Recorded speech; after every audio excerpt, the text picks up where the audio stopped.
दलहा पहाड़ पर लगने वाले मेले के संदर्भ में कोई पुख्ता जानकारी तो मौजूद नहीं है, मगर जानकार बताते हैं कि 200-300 सालों से यहाँ मेला लगता आया है। इस मेले के पीछे जो परंपरा छिपी है, उसका मुख्य स्रोत नाग पंचमी को माना जाता है।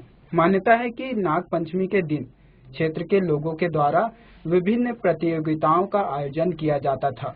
उन्हीं में से एक था दलहा रोहण।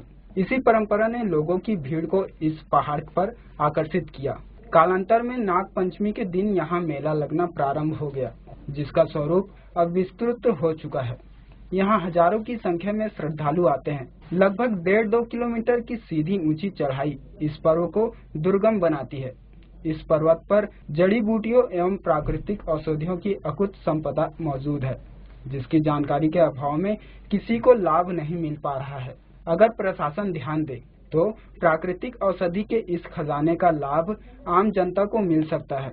जानकार बताते हैं कि इस वीरान जगह पर सन 1945 में स्वामी जगदेवानंद जी का आगमन हुआ और उन्हीं के प्रयास से यहाँ सन 1954 में सिद्ध मुनि आश्रम की स्थापना हुई और तब से यहाँ श्रद्धालुओं की संख्या में इजाफा हुआ है।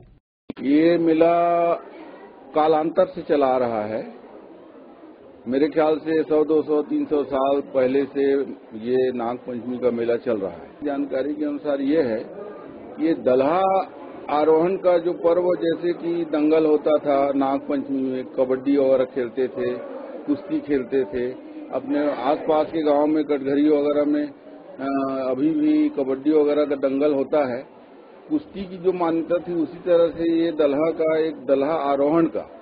और फिर नाग पंचमी के पर्व में तंत्र मंत्र वाले बैगा गुनिया लोग पहले जो होते थे, जड़ी बूटी की खोज में भी इस दलहा वन में आते थे। दलहा पहाड़ पर सूर्य कुंड स्थित है, जिसके बारे में मान्यता है कि इसका जल गंगा के जल के समान पवित्र है और जिस तरह से सालों तक रखने के बावजूद गंगा जल खराब नहीं होता, उसी तरह सूर्य कुंड का भी जल वर्षों तक निर्मल बना रहता है। इस कुंड के विषय में बताया जाता है कि पुराने समय में लकड़हारे और शिकारी सूर्य कुंड के जल का सेवन करते थे और अपने आप को तरोताजा महसूस करने लगते थे।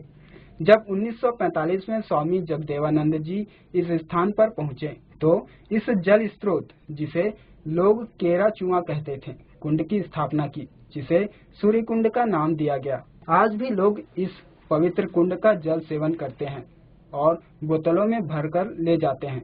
मान्यता है कि निसंतान को इस जल के सेवन से संतान प्राप्ति होती है और रोगियों के बड़े से बड़े रोग दूर हो जाते हैं। इसको केरा चुआ कहते थे, लेकिन जब हमारे श्री स्वामी जगदेवानंद जी जब यहाँ सन 54 में आए, तब से उन्होंने इसको सिद्ध कर दिया कि ये सूर्य कुंड है।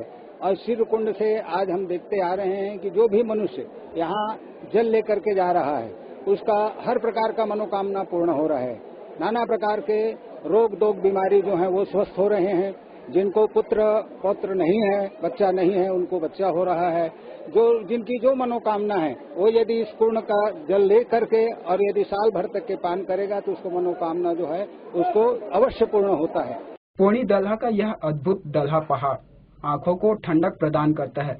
यहाँ आकर ऐसा प्रतीत होता है मानो आसमान और पर्वत एक हो चुके हैं। यहाँ विचरण के दौरान जड़ी बूटियों की महक से मनमोहित होता रहता है, साथ ही लोग तरोताजा महसूस करते हैं।